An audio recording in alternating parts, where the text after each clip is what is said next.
Alors bonjour les amis, j'espère que vous allez bien. J'ai décidé de vous faire cette vidéo à chaud parce que ce que je vais partager avec vous dans cette vidéo va délivrer plusieurs personnes et surtout plusieurs couples. Plusieurs couples qui font les affaires ensemble et à un moment donné ne s'entendent pas. À un moment donné, ils ne savent plus quelle est la direction à prendre parce qu'une personne va aller à gauche et l'autre veut aller à droite. Alors à l'heure où je me trouve dans une ville du Canada, je ne sais pas si je dois vous donner son nom, mais je me trouve dans une certaine ville ici au Canada et je viens de vivre une expérience extraordinaire qui m'amène en fait à parler à mes abonnés, qui m'amène en fait à attirer votre attention sur certaines choses. Alors, vous savez, quand les Africains généralement arrivent dans les pays étrangers, ils peuvent tout changer sauf leur comportement alimentaire, ce qui fait que régulièrement on ira dans des épiceries qui vendent des produits de chez nous, qui vendent des produits africains. Du coup, moi aussi je fais partie de ce genre de personnes. Listen. Donc là je suis allée dans une épicerie, voilà, que j'ai découvert, je ne connaissais même pas cette épicerie là. J'entre dans l'épicerie, je trouve qu'elle est quand même bien achalandée, même si elle n'est pas vraiment à mon goût là, question propreté, question style. Toujours est-il qu'elle est bien achalandée. Et vous savez, moi j'aime toujours faire la conversation avec les gens. Quand j'arrive quelque part, je vais poser des questions, je vais sympathiser avec les gens. Et je sympathise avec le gérant, voilà, qui est le propriétaire aussi. Et je lui pose certaines questions. Je lui demande pourquoi vous n'avez pas tel produit, par exemple. Voilà, je ne vais pas rentrer dans les détails pour que vous ne compreniez pas d'où j'allais. Voilà. Pour ceux qui sont en affaires, ils vont soupçonner. Mais toujours est-il que je ne vais pas vous dévoiler tout. Donc, je lui pose la question, pourquoi vous n'avez pas tel produit? Et il me dit, en fait, ils n'ont pas ce produit parce qu'ils n'ont pas assez d'espace. Et le monsieur me lance comme ça, madame ne veut pas signer pour qu'on prenne un espace plus grand. Je dis, hein? Madame ne veut pas signer pour que vous preniez un espace plus grand? Oh, pourquoi elle ne veut pas signer? Il dit, ben, elle a peur. Tout le monde ne peut pas prendre les risques en affaires. Il y a des gens qui peuvent prendre des risques en affaires, il y en a qui ne peuvent pas. Il y en a, même si tu leur montres que voilà une activité qui va faire le milliard, ces personnes ne prendront pas des risques, ces personnes ne voudront pas prendre les risques parce qu'ils ne sont pas faits pour le monde des affaires. Ils ont ce qu'on appelle la peur.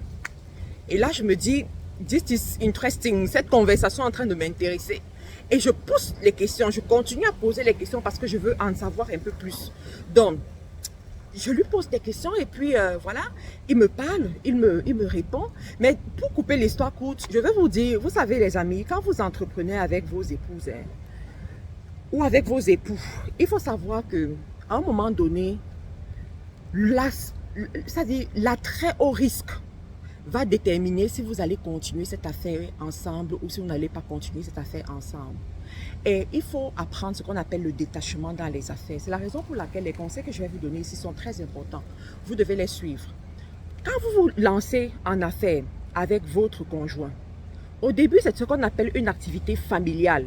Ça veut dire quoi? La famille s'est mise ensemble et puis elle a fait quelque chose. Mais si on reste dans le cadre familial, cette activité ne va jamais devenir une activité générationnelle. Une activité qui va recruter, une activité qui va survivre même après votre mort. Pourquoi? Parce que la famille rime avec sécurité. La famille rime avec moindre effort. La famille rime avec négligence aussi. D'accord? Alors, il y a quelque chose que le monsieur a dit dans son discours. Il a dit, c'est un business qui est resté au niveau familial. Je lui dis, mais monsieur, vous êtes ici depuis combien de temps? Il me dit, depuis plus de 15 ans, d'accord? Donc, depuis plus de 15 ans, ils ont quand même bâti quelque chose. Et il faut savoir que l'une des choses que le business te donne comme récompense gratuite, c'est quoi? C'est la notoriété après un certain moment. Ça veut dire quoi? Après un certain moment, tu vas te rendre compte que les gens te connaissent. Les gens viennent vers toi. Tu n'as plus besoin de trop discuter, trop parler. Les gens vont te suivre. Pourquoi? Parce que ton expérience parle pour toi. La longévité de ton activité parle pour toi. Et c'est ce qui se passe dans son activité. Son épicerie n'est pas la plus belle épicerie de la ville. Son épicerie n'est pas l'épicerie la plus attrayante de la ville. Mais je vous assure que en 2 minutes où j'ai observé ce qui se passe à l'entrée, il y a les entrées et sorties. C'est-à-dire à chaque 30 secondes, quelqu'un rentre dans son épicerie. Je dis à chaque 30 secondes, quelqu'un rentre dans son épicerie et il est en plus situé sur une route qui n'est pas très loin d'une école internationale. Vous savez qu'ici au Canada, dans les écoles de plus en plus, surtout les collèges là, dans les écoles, il y a de plus en plus les étudiants internationaux. Donc, il faut voir à quel point son truc est bondé, son épicerie est bondée. J'ai observé la chose. Ça ne m'a pas pris 3 minutes pour me rendre compte que ça, c'est un potentiel énorme. Je dis au monsieur que, est-ce que vous vous rendez compte qu'aujourd'hui au Canada, il y a ce qu'on appelle le Big Apple. Les gens qui ont les épiceries comme vous sont en train d'exploser leur chiffre d'affaires. Et c'est ce qui va se passer pour les 5 prochaines années ou pour les 10 prochaines années. Pourquoi? Parce que l'immigration a ouvert les portes. Il y a une grande population sur le territoire. Et une grande population constituée majoritairement d'étrangers et d'Africains. Les Africains peuvent tout changer quand ils arrivent dans un pays, sauf leurs habitudes alimentaires, dont ils vont se nourrir.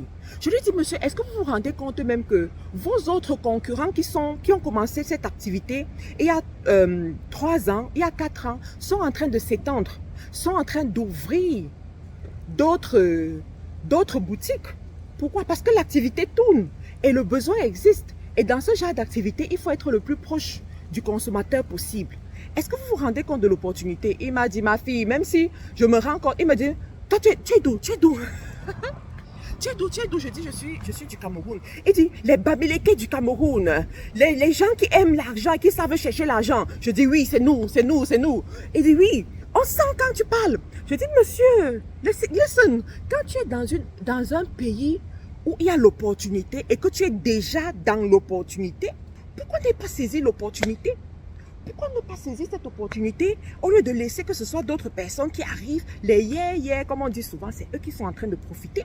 Comment tu peux être dans une épicerie au Canada? Et puis, il me dit, ben, je ne peux pas prendre de prêt bancaire parce que madame ne veut pas signer. Elle ne veut pas signer parce qu'elle a peur qu'on vienne prendre la maison plus tard. Je dis, si elle a peur qu'on vienne prendre la maison plus tard, c'est un signe pour moi que votre activité n'est pas bien organisée. Pourquoi? Parce qu'aujourd'hui, il y a ce qu'on appelle les responsabilités, d'accord, dans la constitution d'une entreprise. Donc, lorsque tu es incorporé en tant qu'entreprise, les responsabilités morales de l'entreprise sont séparées de tes responsabilités physiques et personnelles en tant qu'individu. Bon, voilà, on est rentré dans les conversations. Il y a des choses que je ne peux pas nécessairement dire ici dans la vidéo. Mais toujours est-il que vous voyez à quel point le manque d'information, le manque d'être proche des personnes qui peuvent te challenger, d'être proche des personnes qui peuvent te donner la bonne information, te dit, je lui ai même dit, fais en sorte que ta femme se retrouve dans les groupes des femmes entrepreneurs pour voir comment les femmes se lèvent, pour voir comment les femmes se... Il dit, il a essayé ça depuis 17 ans, ça ne marche pas. Et c'est là où je dis, je vais parler aux femmes pour dire aux femmes, s'il vous plaît, ne soyez pas des freins dans la vie de vos maris entrepreneurs. Ne soyez pas des freins. Quand tu te rends compte que tu es une femme qui a trop peur, quand tu te rends compte que tu es une femme qui n'a pas le goût du risque, et que ton mari a le goût du risque, et que son activité est là depuis 5 ans, depuis 10 ans, laisse-le prendre le risque. Laisse-le prendre le risque. Et derrière, tout ce que tu peux faire, c'est, tu peux l'aider, tu peux l'encourager, tu peux le conseiller, et tu peux tout faire pour qu'il n'ait pas le stress supplémentaire lorsqu'il rentre à la maison. Mais... voilà une opportunité, c'est-à-dire quand je vois le potentiel, je n'ai que mes yeux pour pleurer, quoi. Je n'ai que mes... Donc, les amis, écoutez, je voulais partager ceci avec vous à chaud parce que je viens de vivre cette expérience et puis je me suis dit, il faut que je vous partage ça pour que vous compreniez à quel point c'est important d'être informé, c'est important d'être même accompagné, c'est important de prendre les bonnes décisions et c'est important de savoir saisir les opportunités. Voyez grand et n'ayez pas peur de voir grand. Le Canada, à l'heure où je vous parle, il y en a qui vont tout dire. Je tombe souvent sur des vidéos TikTok. Les gens qui disent que oh, le Canada, c'est machin, c'est pas bien et tout et tout. Moi, je dis, ce que vous déclarez, c'est ce que vous allez récolter. Ce que vous déclarez, c'est ce que vous allez récolter. Mais les gens comme nous, nous, on a dit le Canada, c'est le pays où coule le lait et le miel. C'est le pays des opportunités. C'est le pays où si on veut avoir quelque chose, on peut l'avoir. Donc nous, on retrousse nos manches. On travaille. Et Dieu nous bénit. Tout simplement. Ok? Donc voilà les amis, je vais m'arrêter là. Sachez que dans quelques jours, je serai à Paris. Je serai à Paris pour le Back to Africa, voilà, organisé par Investir au pays. Donc, j'aurai un stand au Back to Africa où on pourra se voir.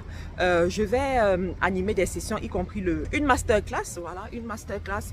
Donc, pour ceux qui n'ont pas encore pris leur ticket, prenez vos tickets. Dans la description de la vidéo, on vous met les liens. Vous pouvez avoir une réduction de 100 € sur votre ticket. Regardez dans la description de la vidéo, toutes les informations y sont. Je vais m'arrêter là, les amis. Portez-vous bien. Bye bye.